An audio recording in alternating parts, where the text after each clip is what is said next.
The Knowledgeable Provider podcast is intended primarily to entertain, also to inform, but it is not a substitute for actual medical training and should not be used by anyone to diagnose or treat any medical condition in themselves or others.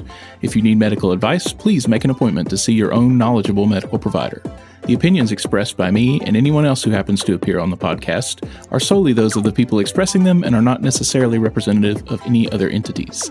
Other than the lunches at the office, I do not receive any sort of compensation from pharmaceutical or medical device companies, and I have no other relevant financial disclosures.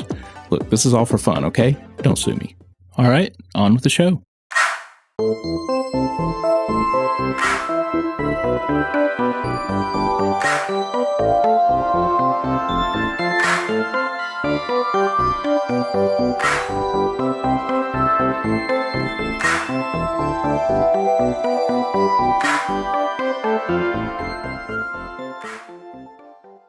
Hello, welcome back to Knowledgeable Provider. I'm your host, Jody Marks. Today I've got a good story for you. This is an interview with one of my patients, Miss Mary McCulloch, who has just been through a hell of an ordeal after a knee replacement surgery that should have been a routine thing, but as you'll hear, turned into anything but that. And as you'll hear also, there's really not a happy ending to this story, or any other ending for that matter. I know I have felt pretty helpless trying to deal with this situation with her over the years, and she's a trooper, she's a fighter, she never gives up, and I think you'll hear that positive attitude come through in the interview.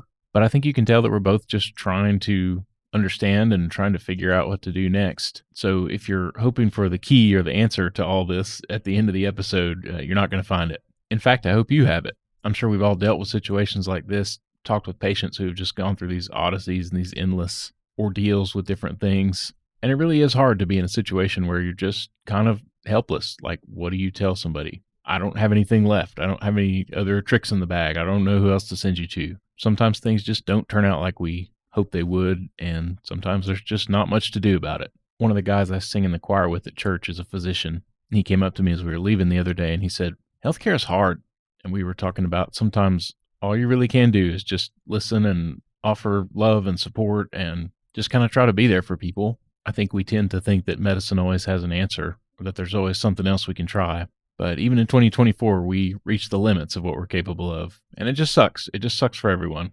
So on that happy note, I hope you enjoy the conversation. And if you're dealing with anything like this in your own life or in the life of family members or friends or dealing with patients like this, I hope that if nothing else, Miss McCulloch's resilience and good humor will be a positive influence for you. All right, that's it. Please enjoy my conversation with Mary McCulloch. Mary McCulloch, welcome to Knowledgeable Provider. I'm so excited to talk to you. I've really been looking forward to this. I appreciate it. You're welcome. I'm going to enjoy it too. You want to introduce yourself and talk a little bit about yourself outside of being a patient? Well, let's see. I've lived in Decatur since 1974, so I consider it home. I'm 63 years old. I have a wife and 2 dogs and 3 cats, so there's never a dull moment at the house. I bet. I worked at a hamburger joint, then I went to welding at the shipyard, left there, and I was a state police officer. Left there and went to American Fructose. Stayed there 19 years. What kind of place is that? They do the high fructose corn syrup and starch for like the paper mills and stuff. Okay, got you. So they closed, and 3M put an ad in the paper, and I went and applied, took my test. They called and offered me a job. So I've been there 19 years. It's past October. Congratulations. Thank you. I'm getting close to retirement, but I wanted to at least work till I was 67 because I enjoy working. I really do. You've had quite a career. Yeah. I feel like we could do maybe 5 or 6 podcast episodes, actually. You asked how long this was going to take. I'm going to put you down for 12 hours. Okay. Yeah, we'll go to breakfast in the morning. Hey, that'll work. Unfortunately, we're not here to talk about a happy situation. First of all, Miss McCulloch is my patient, so I just want to encourage you, if there's any revealing of information to be done, it's going to be done by you, okay? Don't let me say anything that is out of line. Okay. And given the nature of the situation, we have decided not to say the names of any other medical professionals involved. You want to just start from the beginning? Just tell your story. What has happened in this whole ordeal? In 2018, I snapped my ACL in half on my left knee, and I had to have it replaced, and they did it with a cadavers. So I was in that brace for a long time. I kept having trouble with it. Couldn't get the swelling out of it. Went to physical therapy with it the first time over a year, and my leg will not straighten out.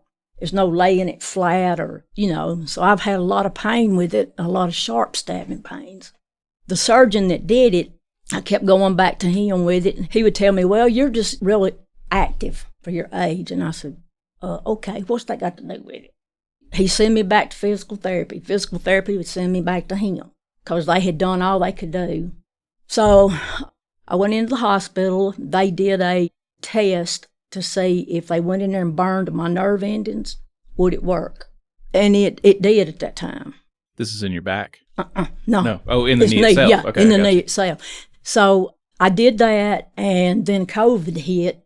You couldn't have any surgeries for, a year, almost 2 years. So I kept working, kept doing what I was doing, and just dealing with the pain. And when I finally got to go back and see him, he wiggled around, mashed around on it, and he said, well, it's not loose. X-rays looks good. And I said, the pain's what I can't live with. And so this is about 2 years after the operation, right? Yes. Or after the injury? Mm-hmm. And let me go back. Between that time, he did have to go in there and clean out scar tissue from it. So 2 surgeries at this point? At this point, yeah, 2. Okay. When I went back to him after the COVID thing, he wanted to run a bunch of tests on me. He asked me, had I ever been tested for rheumatoid? And I said, arthritis. And I told him, yes, I have. So he tested me for that. They did more x-rays and I don't remember what the other test was. I don't know if it was an MRI or what it was. But it showed that I had what he called a hot knee, which usually means there's an infection. So I went back to his office, got all my results and stuff, and he was telling me, well, we'll have to put you in a hospital, take that knee out, put something in there temporarily, get up, make sure all the infection's out, then we'll have to go in there and put another knee in there. Okay. And then he kind of hem-hawed around, well, he said, I really don't want to go back in that knee. And I said, well, you got to do something. And he said, well, can you live with the pain? I said, no. Would you? Fair question. Said, my job's very physical and I'm on my feet a lot. So he said, well, let me send you to somebody else and see if there's something I'm missing. I said, okay. So TOC in Huntsville is where I was recommended to. And I went, and I know this doctor through people I've worked with and some family. He's actually known for redoing people's knees that's not done right. So the first thing he told me, he said, that knee is way too loose. And I said, yeah. I knew it was because I could get in a swimming pool and you could feel it. Really? Yeah. Okay. Going you could feel the wrong way. Okay. Wow. Yeah. That's unsettling. He told me that my knee was loose, and he told me that knee's too big for you. Okay. He said, it's loose. He told me, he said, your body didn't handle the adhesive. And so I told him, I said, okay, what do you recommend? He said, it's going to have to be replaced. Okay. I said, the only thing that I ask is you don't use that same adhesive on me. And he said, I won't. So that's as far as we went with that. We didn't go any more detail into it. Went ahead and they scheduled surgery. I stayed in the hospital overnight, and I did physical therapy 3 days a week. And then I was doing it at home. Kept having trouble with it. Never got rid of the pain. Still have the pain. Pain pills do not help. And I was having trouble with my IT band staying in a knot. Even today, my hamstring muscle is super tight.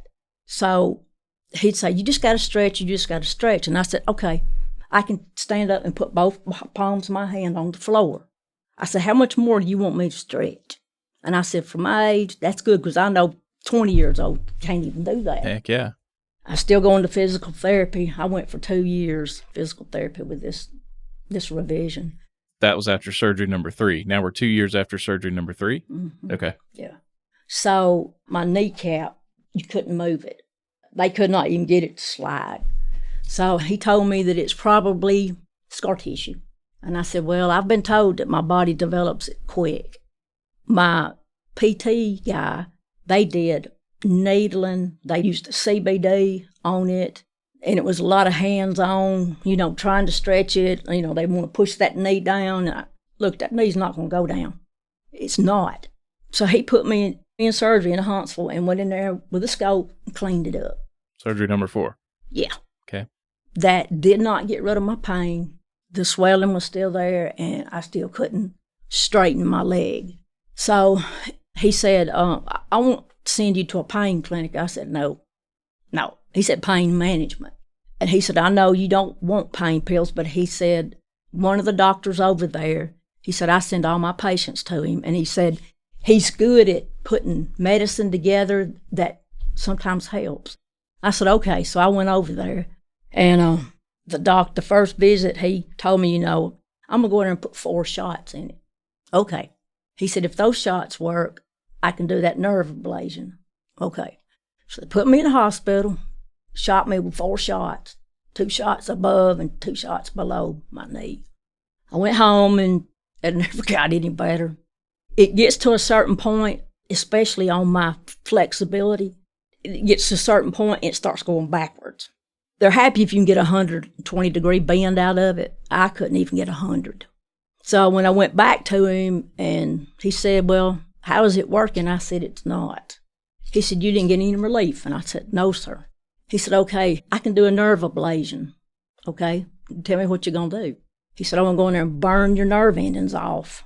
And he said, some patients get instant relief. It might give them a month relief. It might give them over a year, year and a half. I said, okay. So he put me in the hospital, did that, and that didn't work. So I went back to my orthopedic, and he said, I'm going to go back in that knee, and I'm going to open it up the whole way like we was replacing it. He said, I'm going to manually cut the scar tissue out of it.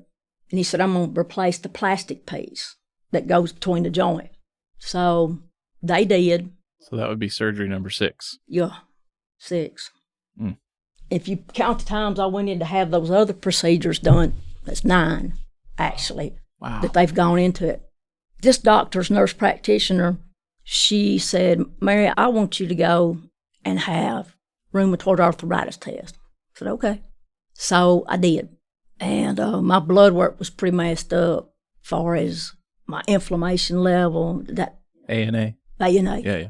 So after that, I went to physical therapy 3 days a week and doing it at home. And it got to that same point where it won't bend anymore. It won't lay out flat. And my knee stays swollen. It would get down to like 39 centimeters, and that's as low as it'll go. That's the lowest it's ever been since 2018. So I took it upon myself, and that's when I came in here. I asked for an allergist, a metal allergy, and I said I went and did that, and then I'll come back negative. So I told the doctor, I don't know what to do. I just don't know what to do. I mean, I haven't worked.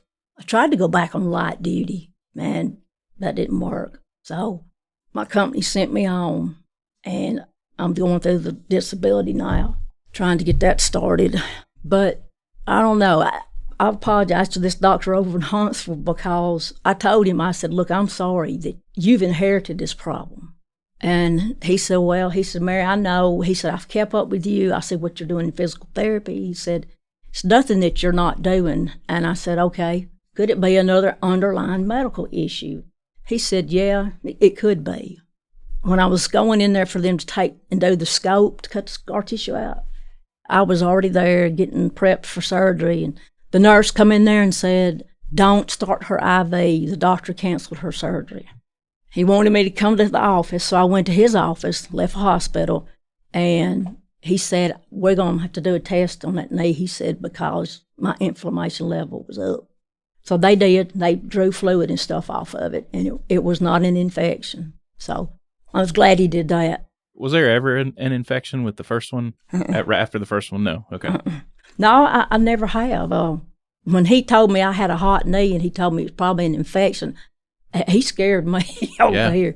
I mean, I thought, man, I could lose my leg, Yeah. So I just told him when they were prepping me for surgery in August, and I said, look, I don't mean this ugly, but I said, you see anything in there you think might cause me some problems? Get it, because I said, I think I'm done. I'm just done with the left knee. Yeah. So that's where I'm at now. I still like going up and down steps. My leg won't bend high enough, like to clear a step.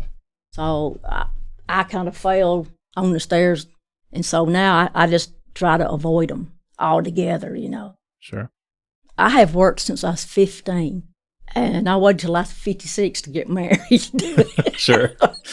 Get all the wild stuff out of the way. There's another podcast. Yeah. Anyway, so I can't do a lot of things that I used to do. It's kind of hard. I've always been real independent. I always worked, and so now I'm dealing with this, and I can't work. So it's real aggravating. Can't ride the bicycle. I mean, I would walk 8 miles a day. I was doing that, riding my bike, but I can ride an exercise bike with this knee now. But my street bike, I don't know what it is. I don't know if it's the placement of the pedals or what it is. I can't get a full rotation out of it. So that's where I'm at now. I think not all doctors, but you know your body better than anybody else. So, sometimes they should listen instead of him hauling around and, well, this, that, this. But the pain clinic also said there was a new procedure where they could go in and put kind of like a nerve stimulator probably in my back. I have a TENS unit, and I'll put it on there sometimes. And I said, I don't think I want anybody going in back there. Will you be able to control it from your phone? I said, like I said, no. The way my luck's been going with my left knee, after what you've been through, I can't. So, I don't know.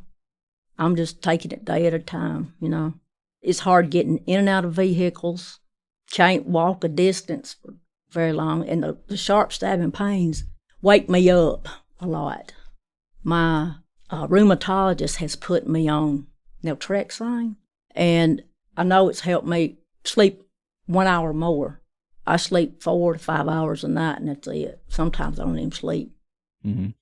I don't know. I don't understand it if it's nerves and it's damaged in that leg. But I have been on Neurontin. That didn't help that either. So everything that I've done and tried is it's really weird, because it's like I told the doctor that I'm seeing now, I told him, I said, I've had shoulder surgery, elbow surgery, knee surgery, and I said, and I have never in my life. I was asking my PT guy, I said, I want to ask you something. He goes, what? I said, do they cut your hamstring when you do a knee replacement? He said, no. I said, how about an ACL? Yes. So that's where the problem started, without a doubt. I don't know if they took too much, or I didn't know it until this past year that they did that, But they used a cadaver, and the reason they said they did that was, if I was a younger person playing sports and stuff, they'll usually take it from your body. And he told me he was going to do it from a cadaver, and I said, okay. So I don't know, did he or did he not? I don't know how he cut the muscle, or I don't know. But, it's just, it's been crazy. It's just really been crazy. I mean, if I drive a distance, I got to stop and get out of that vehicle. I can't stay in a sitting position long. I can't stand for a long period of time, and I can't sit for a long period of time. So, I don't know. I guess time's going to tell, I guess. Since they did the revision in August, and there you go. You got 6 months to a year, swelling may last. And, you have trouble with it from 6 months to a year. That's what they always tell you. And I kind of knew that. But my dad, he had his knee replaced 2012. He did great. I mean, he's never had to have any surgery or nothing. He played football in high school and stuff. And he's always had bad knees, and that one really was giving him a fit, so they replaced it, and he did great. So saying that, I thought, well, okay. And I knew years ago they told me my right one would have to be replaced. And now it's bone on bone, and the x-ray shows of a little cyst right here. And they had me with a brace because this knee's been given out, and the brace is pushing right there where the cyst is, and I can't wear it. I just cannot wear it. It drives me crazy. But I don't know how long I'm going to give them on that, but my right knee is going to have to be replaced. That's so scary. I just got chills when you said that. I mean, well, what do? I don't have any choice because it's bone on bone. And with this cool weather, oh, man, I just want to sit on the floor and cry. Both my knees was hurting. And they did ask me, is there any time I'm ever out of pain? I said, well, when I get in the hot tub. But you can't do that in the hot summertime. Sure. And I did a lot of my physical therapy at home in the swimming pool. I mean, but I don't know what else to do with it. And he did tell me this may be as good as it gets. And I said, well, if it is, just tell me. I'll deal with it. But I said, I just can't keep having surgery after surgery, you know. Right. I've been put to sleep too many times here lately. That's a lot. It is. It's too much. Yeah. It's way too much. I'll see him in November to see what he has to say. The thing about this is, he said, well, you had a knee replacement. Yeah, but this one's more evasive because they couldn't use the cement on it, so I've got a steel rod halfway up my thigh and halfway down my calf. And, you know, sometimes I swear I feel it in the bone hurting, you know. Mm-hmm. For some reason, my body has not liked anything they've done to that knee. For sure. What do you do? I said, well, you can cut it off and give me a piece of wood like a pirate. Give me a peg leg. I mean, I have thought about that for you. I mean, obviously I'm not a surgeon, but in your situation, I think if I put myself in your situation with everything you've been through over these years, I might seriously think about just getting a prosthesis. Well, if it goes out, there's nothing they can do. If I fall, I don't have much bone left in my leg. So if I fall, that knee's not going to give. Yeah, so right. That would put me in a wheelchair. So now I'm terrified of falling. Yeah, you know? That would be a huge deal. Yeah. Gosh. But it's just really weird. I don't understand it. I don't know that anyone does. Uh-uh. As evidenced by they keep screwing around and nothing that anybody's done has been helpful. Mm-mm. That feels terrible to me, even from over here on my side of the room where I'm not the one dealing with all this. But just watching you go through this it breaks my heart for you. And some days I just can't, my nerves are like racked. You know, if I'm hurting, you know, if I'm in the house and the dogs are acting up or something, I just can't take it sometimes. I just go outside to the garage. Sure. Get me a big hammer. Sure. But no, I mean, think about it. If you're used to going and doing, and I played just as hard as I worked. And bless my mother's heart, she used to try to get me to slow down. Nope. She said, you're either wide open or you're down. Sure. You know. I said, well, I didn't know any other way to be. But, yeah, I've always been real active. I like being active. So now no, I don't climb ladders anymore, and I don't climb stairs. And it's hard for me to get in an airplane. I just did a quick flight to Savannah, Georgia for the 4th of July with the grandkids. And it was okay, but I couldn't stand it very long. I'd have to be up wiggling around, you know. Mm-hmm. Yeah, I'm not used to. I mean, when I go, I've got family in Pensacola, so I go there. Love to go to the beach, and I like to snorkel. Mm-hmm. Can't do it. Yeah. Can't do it. Although my sister snorkels, and my brother and his wife were at Port St. Joe. They took their boat, and so they were diving. They'd got their diving license. And they were getting scallops. So my sister-in-law, she dove down there and she had some scallops in her right hand. Well, then she saw a huge conch shell, and she wanted to go down and get it. So she goes down, and as she's reaching for it, she got bit by a shark. What? Yes, she did. On her arm? Yes. Yikes. Yeah. My brother said he was about 50 feet from her when he saw her flailing around. He went to her and got her on the boat, and they called and they told him where to meet the ambulance, where to go to. But yeah. How's she doing with that? Well, it left a tooth in her arm. I told her, I said, make you a necklace. Yes. I said, now you got something. Yeah, I've been bit by a shark. I said, look, y'all, you know how bad these sharks are and the things they've been doing. I said, those little black-tip sharks, they hang out in 2 foot of water. My brother said he thought that's exactly what it was that bit her. That's something to live through. Wow. Yeah. She's got a place like close to her wrist that's not really healed up yet, but I don't get it. I mean, I like sharks too. I've always liked them, but I'm not going to get out there and entice them. They say, hey. Or they'd take me and spit me out back up on the beach. But yeah, so I hadn't been able to do any of that. In fact, it's hard for me to walk on the beach. Just in the sand. Yeah. If I get down closer to the water where it's packed, I'm okay. Mm-hmm. But nah, they told me not to get in the ocean. I couldn't get in the swimming pool for a long time. Mm-hmm. Just till they want to make sure nothing was going on. It was healed up. Sure. But what do? I'm just kind of waiting, stuck between a rock and a hard place, just trying to, Yeah. You've been in limbo for quite a while now.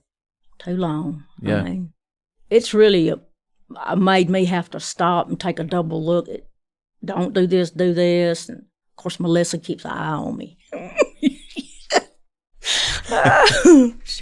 I told her I needed a box at the top of the garage, and she said she was at work, and she said, why? And I said, well, it's a pistol box, and I need the box. I said, I know where it is. She said, don't you dare climb a ladder. I said, okay.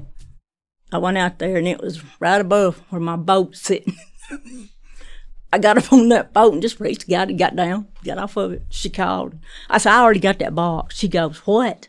I said, I got that box. Well, where was it? I said, it was right up there at the top of the garage where the boat's sitting. How did you get it? I said, I climbed up on the boat. She said, I told you not to be climbing. I said, you said a ladder. So, it's hard. I mean, it's hard because I did want to work till I was 67. I know I could have held out, but now I'm a liability with these rods in my legs, so they ain't gonna let me go back to work out there. But I'll find something else to get into. I'm sure you will. I have no doubt about that. I'll tell you something too. The insurance companies making a decision like, well, they won't pay any more for rehab. Other than that, I haven't had any trouble with them paying for any of that, except last November. I went into physical therapy, and my PT said, your insurance is kicking back. I said, okay. I said, well, all right. I said, well, I can do this at home. So let's see, 2 weeks before the end of the year, they sent me a letter and said they'd pay for 20 more visits. Why didn't you do that in October? Yeah. That was one of the things I wanted to ask you about what your experience has been with the financial part of this and the insurance and all that. My insurance has been real good with it. That is a blessing. Yes, it is. If there's anything good about this whole situation.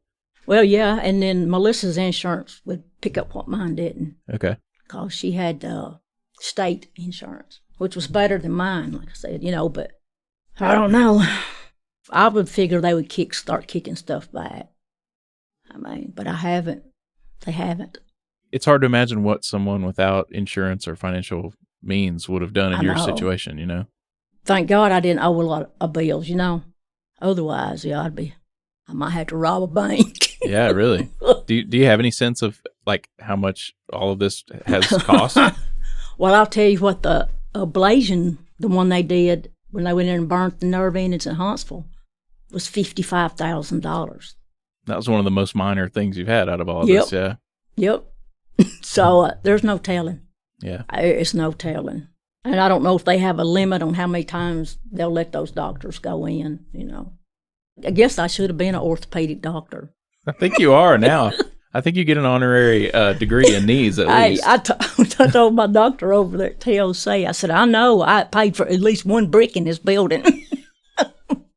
They got that new facility. Put a plaque on a chair for you or something up there. Or your name on the back of one of their boats, No. But yeah, and that TOC group over in Huntsville was really good. Like I told him, I said, I'm sorry. He said, well, it's not your fault. He said, and you've been good. He said, you've been a trooper through all this. You've been patient. And I said, well, I think my patience is running thin. Yeah, I will second that. And that's one thing that, even listening to you right now, that's one thing that strikes me is just how resilient and patient you have been through this whole process.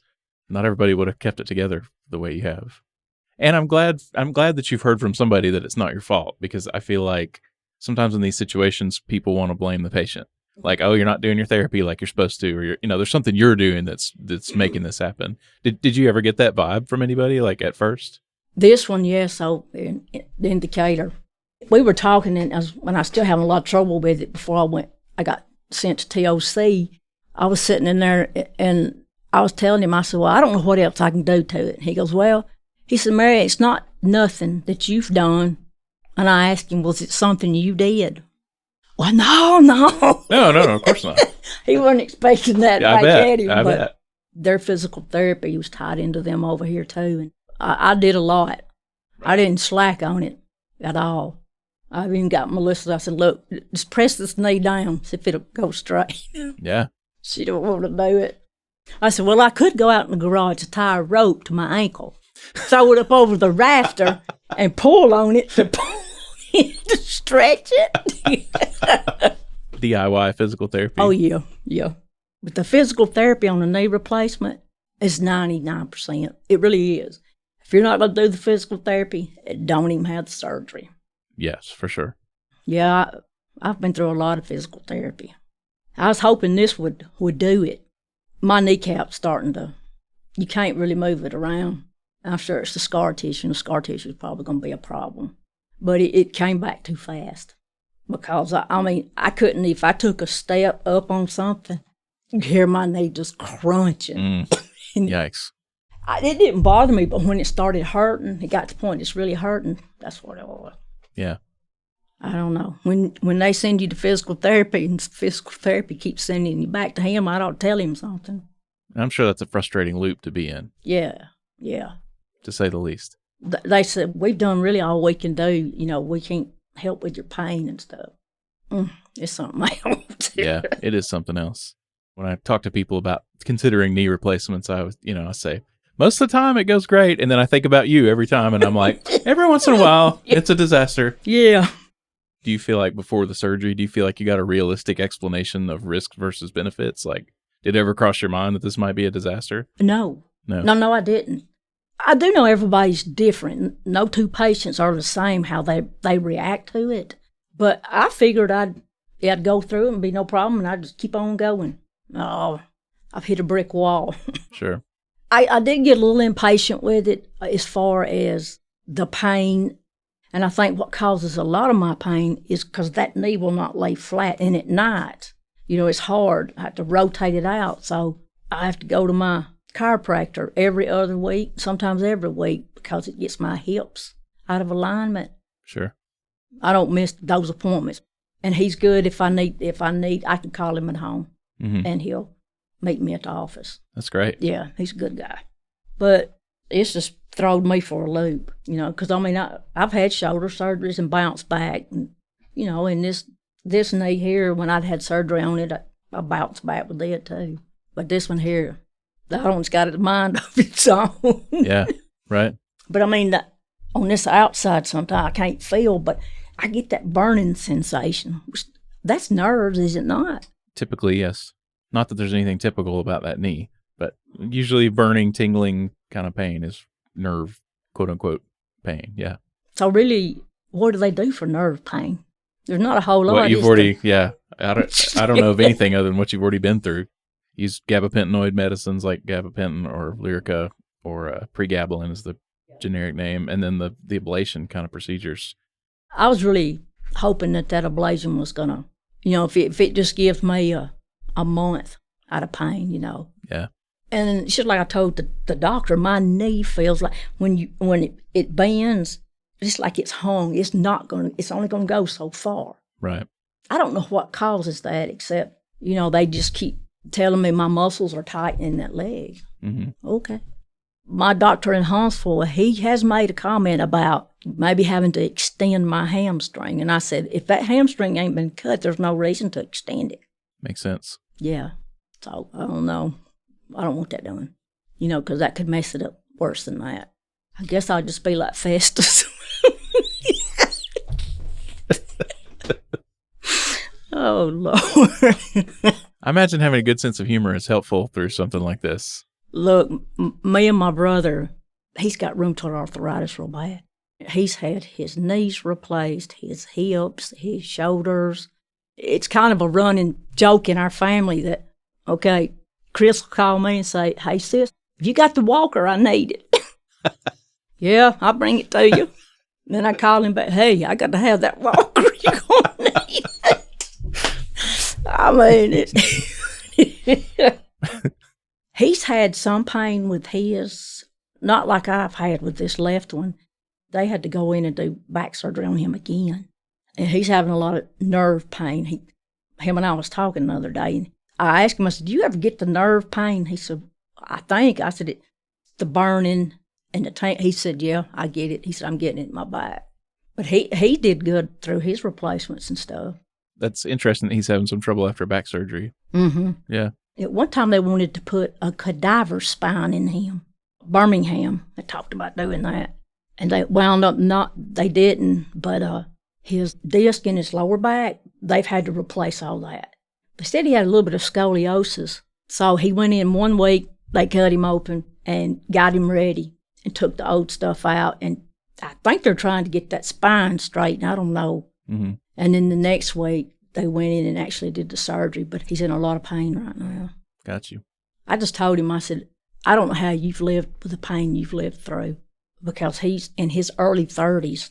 They disabled him. And, the human body to me is kind of like a machine, Oh, yeah. You got to oil it, and that's what I told this doctor. I said, why don't you just put me a little, an oil fitting right there so I can put some grease in it. But, yeah, I wouldn't wish this on my worst enemy. Yeah. We could send you to a genetic counselor and let you talk to one of them and see if there is any chance that there's some kind of weird syndrome that you both have. Do you have other siblings? Yes, I have 4 brothers and 1 sister. Okay. We had our own football team. Okay. Baseball, basketball, Sure. you name it. Yes, and my older brother, he's got arthritis, and then Chris has it, I've got it.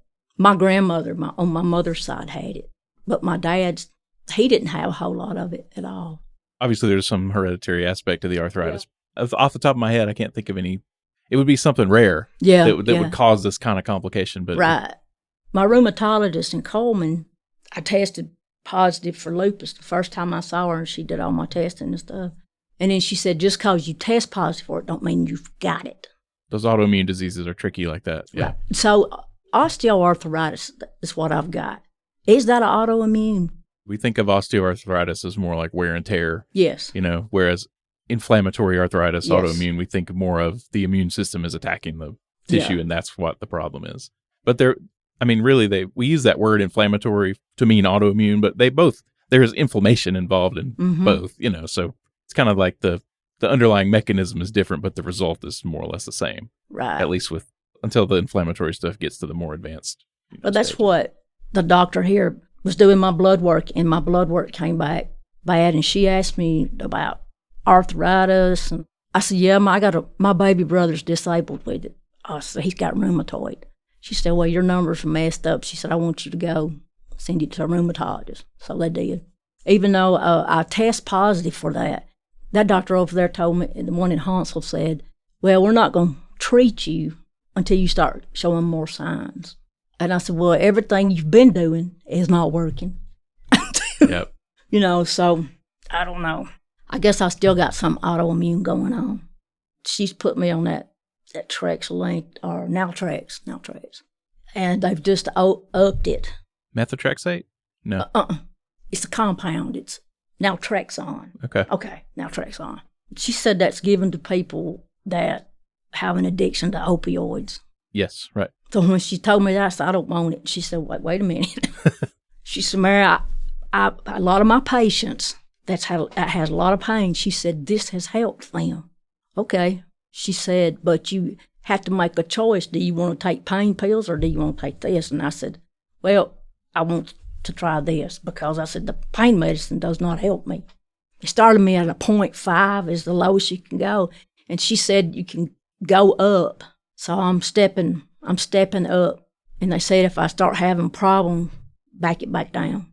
They said vivid dreams or headaches and stuff like that. I told them, I said, I don't need no help with no dreams. I haven't noticed it messing with me. And I take it at night when I go to bed. And, it'll kick in, and then I won't fight my sleep. I'll just go to sleep. Yeah, it'll be interesting to see whether that's helpful or not. Yeah. I know they said sometimes it can take 6 to 8 weeks to get in your body or your system to start, feeling it and stuff. But I'm still having the sharp stabbing pains. That's what I can be walking. I was in the grocery store the other day, and I got one so bad I'd stopped and was bent over trying to rub it, and this lady come up and said, "You okay? You okay?" I said, "I am. I'm fine." I said, "It's just a sharp pain in my leg." They say, "Well, when do you have sharp stabbing pains?" "Oh, 24 hours a day." And I might not. It's just different times it'll hit me. I can be up on my feet doing something. I might get at one. And I might be in the bed asleep at night, and that's what it'll do, wake me up. I guess if they wanted to use me for a guinea pig, I might as well go ahead and do it. Hey, you're going to try some tests here. Why not? Yeah, why not? Go ahead. Give it your best shot. But, yeah, it's been an experience. It's been aggravating. Yeah. I've always kind of thought I was patient. The older I get, I do get more patient, whereas when I was younger, I know I didn't. I didn't have the patience for nothing. Mm-hmm. But this is going to be interesting to see what's going to happen. Do you have any other theories or thoughts about what the underlying problem might be? No, I don't. I don't. I mean, I was having arthritis pain. I've been having it for a while, but the sharp stabbing pain is what I don't know where it's coming from, what's causing it, and they don't either. I mean, because I even asked the orthopedic over there in Huntsville, could it be my nerves? And he said, I don't know, but I don't know what, I'm just going to, they'd let them do what they can do, but I don't want any more surgeries on it, Oh, I don't blame you. No. There's nothing else left in there. The only thing that's mine in there is my kneecap. Right. But I did ask, when I saw his nurse practitioner about 4 weeks ago, I asked him, was you in surgery with him? He said yes. And I said, I know he replaced the thing between my joints, that plastic piece. I said, was the other one cracked or anything? And he said, no. I think the reason they did that too is to maybe see if they could get me a little bit more flexibility, if they rounded it out a little bit more. And they told me, well, we got your knee flat surgery and got it bent all the way back. I said, well, you could have tied me up like a pretzel and I'd go when you got me asleep. Yeah, that's really. Not quite really a fair comparison. Oh, you seemed fine when you were under general anesthesia. I don't know what you're complaining about. We cut people open all the time, and then they wake up and start bitching. I don't understand. Yeah, but I think he's a little bum-fuzzled on it, the doctor. Yeah, I'm sure. I don't blame him. I don't. Sure. My hamstring probably did get cut during ACL surgery. I don't know. That's where the problem started. But it definitely, when it gets really tight, like behind it too. The PT said I had 2 muscles that tie together right there. That might be what that is. So put some ice on it. I'll put ice on it and then put heat. I don't put any heat on this. Mm-hmm. They told me not to, but I do put ice on it. Looking back on this whole process, is there anything you would do differently if you knew? I don't think so. I mean, I didn't have a choice, because I got injured, so I had to do something. Because when I stand up after my leg was doing this, like the football players when they tear their ACLs, I see one of them get hit, and I just cringe. Oh, gosh, I'm sure. It's just, I don't know. It's crazy. I trusted the doctor here, but I can't really tell you anything I would do different. I do know that my quads, I keep them, my leg is strong. My leg is real strong. I would recommend if they tell you you're going to have a knee surgery, start building up, just exercising and getting your quad muscle, because your quad muscle, I have a lot of trouble with it right here, and I think that's where they tied it back together. I have a lot of pain right here, but I did. I got a Bowflex at home, and I was every day on there doing that. Before this last surgery, I do it every day. Any other advice to patients in similar situations? Do the PT. That's the main thing. It's going to hurt a little, but do it. I mean, because if your knee freezes up or whatever, and I know I've been in some of the physical therapies with people that's had knee replacement, and they'll push down on it, trying to get it to straighten out, And my theory is, okay, if your knee's swollen, how is it going to go straight? Sure. But yeah, just do the PT. Just do the PT, do a lot of stretching. That's all that I would recommend. And you might want to do a little background on your doctor, too. Not Sure. talking about you, Jody. I have no background in knee replacement, so you check on that all you want. No, that's a fair. I mean, of course that's fair, and there's probably more information available to the general public about medical people than ever before. Yeah, you can there just Google. is. There's Google reviews, and then I think Medicare, Medicaid, CMS also makes public, statistics about surgeons and hospitals and whatever. So Right. yeah, look us up, please. It's really hard, too, because everybody's body reacts different to stuff. Sure. But if I had to do it over again, I would have to do it. I had no choice. And if I would have had a choice, I wouldn't have done it. I said, well, we're going to wait because this is the good knee, this is the bad one. So now the good knee's out. This is a huge understatement, I'm sure, but I'm sure this makes you think twice about having that other knee. It scares me. Yes. I'll be honest with you, it scares me. I did ask the doctor over in Huntsville. I said, okay, we got to do this knee. And I said, I tried to get him to do it when he did this one in August, and he said, Mary, no. I said, why? He said, because your left knee needs to be in better shape to where it can hold, because it's going to put pressure on it. And I said, well, it might help if you fix this one. Maybe this one here will do something better. But I did ask him, I said, so are you going to do this one just like you did this one with the rods in it? And he said, no.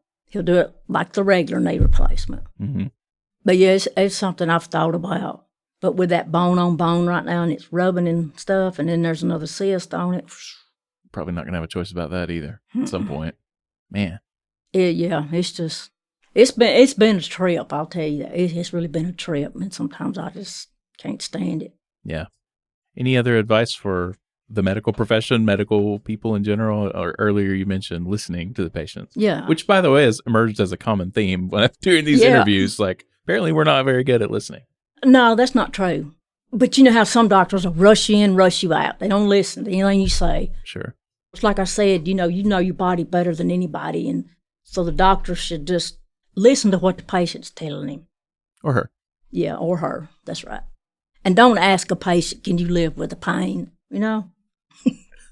Let me hit you with a baseball bat and then ask you, hey, you going to live with the pain from this? No, but I appreciate everything you've done for me, too.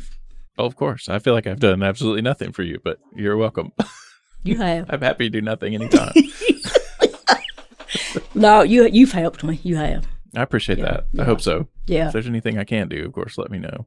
And Huntsville, they've been good. Mm-hmm. That's good. I know they hate to see my number come up when they come in the office and say, oh, God, she's calling again. I can't imagine you being one of those people. We have those people, but... What, calling them every day? I don't.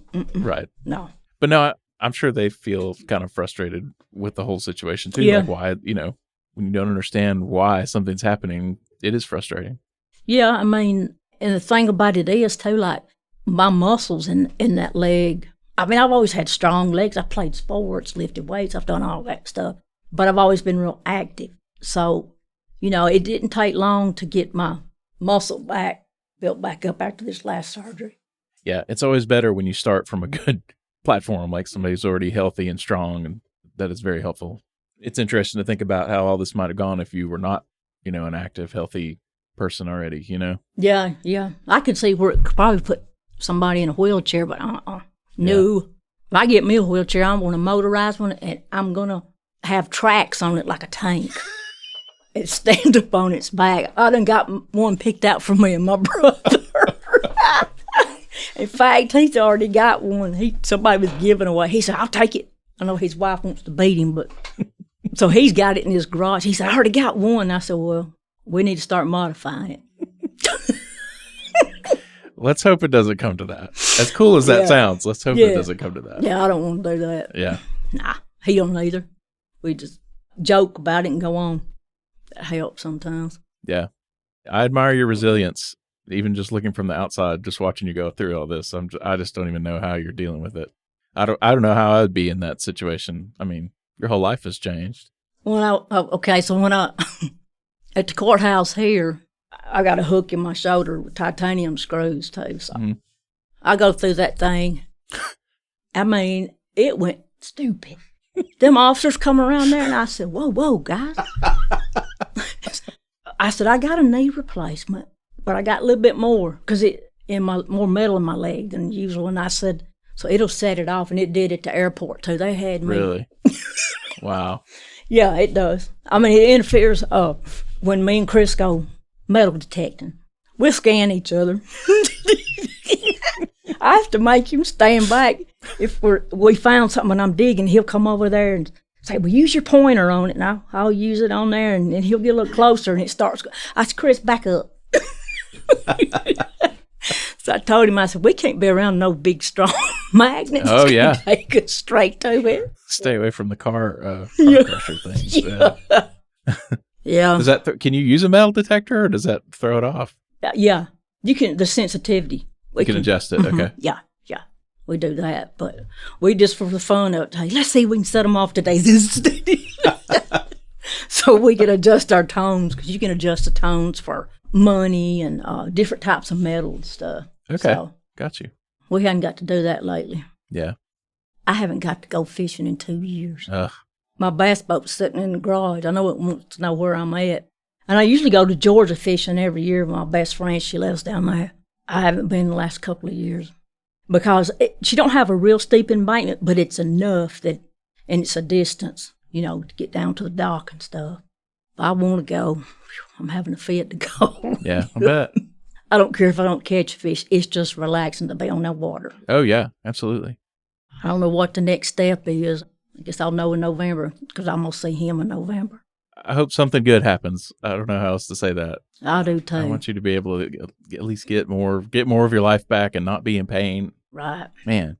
Well, if you see me on the front page of Decatur Daily, you'll know why. I'm still in pain, and I'm at the end of my rope. I hope we don't see you in the paper. No. Unless it's talking about your miraculous recovery. No, I don't believe that'll be in the paper. Oh, Lord. But yeah, it's been an experience, Yeah. You just don't ever know what's going to happen. But I figured I'd get this knee replaced and I'll be on my way. And usually that is what happens. Yeah. My parents have had 2 out of their 4 knees combined replaced. And they've done just well no with big deal. Just it. sail right through it. And that is how it goes for most people. But once in a while, not so much. We have another patient that broke her hip. And it's kind of the same situation, surgery after surgery after surgery, and it won't stay in place. And at one point, they were talking about building her a whole new pelvis, and she's been to Nashville and Huntsville and, seen 4 or 5 different people. And finally, they have just kind of given up. And so she just can't walk. Like, her hip's just out of joint all the time, and that's it. And you just feel so bad, That's horrible. Yeah, it is. Yeah. Let's say that my hips hurt me quite a bit now, and I'm afraid that's going to have to be replaced. Sure. Hopefully not. I'm not going to go in there and ask them to replace it. I guess when you see my legs dragging behind me, that's when I'll do it. Yeah. Yeah. If I were you, I would be real reluctant to sign up for any surgery ever again. Man. I can't imagine, though, you can't be able to walk like that after having it done. That's sad. That is. And anything like this is sad, just seeing patients just caught in this endless loop of doctors, this specialist, that specialist, maybe this will work, maybe it's just, I feel so bad for people. Yeah.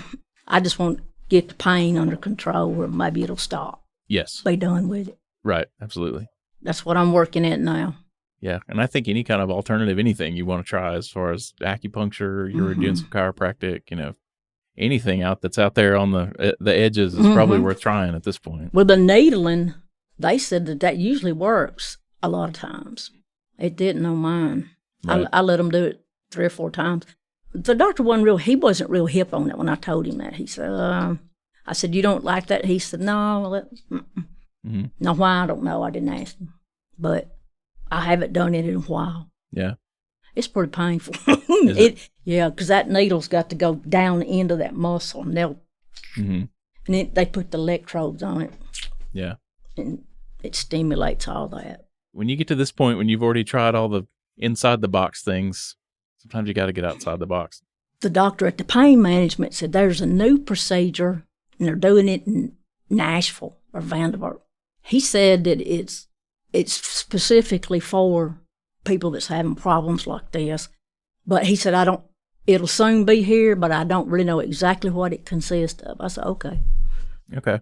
There's another little bit of hope on the horizon. Well, yeah. Yeah. I just don't want to do it unless I'm really just can't live with the pain. Right. But pain's been hard to deal with. You can't sleep, can't get comfortable. I just don't know how people live being in pain like that. Actually, you do. I do now. Yeah. That's what I told Chris. I said, I don't know how you put up with this. And I can see why people get addicted to pain medicine, too. If the alternative is just being miserable all the time or being addicted to pain medicine, I mean, I might choose the pain medicine myself, you know? That'll build up a resistance, too, and then you're going to have to take a lot more of it. Just to, Oh, yeah. You know, and then you got to think about your liver and stuff like that, you know, so. Oh, yeah, for sure. That was one of the things I told them. I don't want pain medicine, and don't say you need to go to a pain clinic to get pain medicine. I'm not doing it. Right, sure. And I did not mean to suggest that you should be taking pain medicine. I'm just trying to imagine. You didn't. That's what I've told my doctors. I'm not going for that. Yeah, and that's fantastic if you can stay off of that train altogether. Absolutely. I think that's probably one of the worst things they've ever done. Yeah, on balance, yeah. Because a lot of people do get addicted to it. Yeah, it's wrecked a lot of lives for sure. Is there anything else that you would like to say? Is there anything else that I haven't asked you about that I should have asked you about? What else you got? You know, you can go on YouTube and watch a knee replacement. I see why you hurt too. Oh, orthopedic surgery is brutal. I've spent actually a fair amount of time in the operating rooms as a student. The only time I ever had to walk out was a back surgery that I was watching. I was like, "Ooh, I got to get out of here. This is too much." Brutal. Yeah. The first time they replaced this knee, and I was having so much pain with it, so I asked my PT, I said, why am I still in so much pain? She said, have you watched how they do that surgery? She said, can you watch stuff like that? I said, oh, yeah. She said, watch it. And I with these rods in it, I don't even want to see that one, because that regular knee replacement, they take that hammer and beating that metal down on your, Yeah. Then they screw it down on the bone. Yeah, I see now why that happens, but I haven't even tried to find anything on this one. I can't really find. I have surfed to see about this type of surgery with the metal rods, and I can't seem to find anything on it. I don't know if I'm wording it wrong or what. And if people are squeamish, don't watch it. Yeah. It wouldn't have kept me from not having the surgery, but I see why it's painful. Ooh. Well, I very much appreciate your time. This has been a ball. This has been a blast. I've enjoyed it too. Thank you. Mary McCulloch, thank you so much for coming on the podcast. You're invited back anytime. Open invitation. Thank you, Jody. And if anyone out there knows how to fix a knee, just give us a call. Yeah, please. Absolutely. Yep.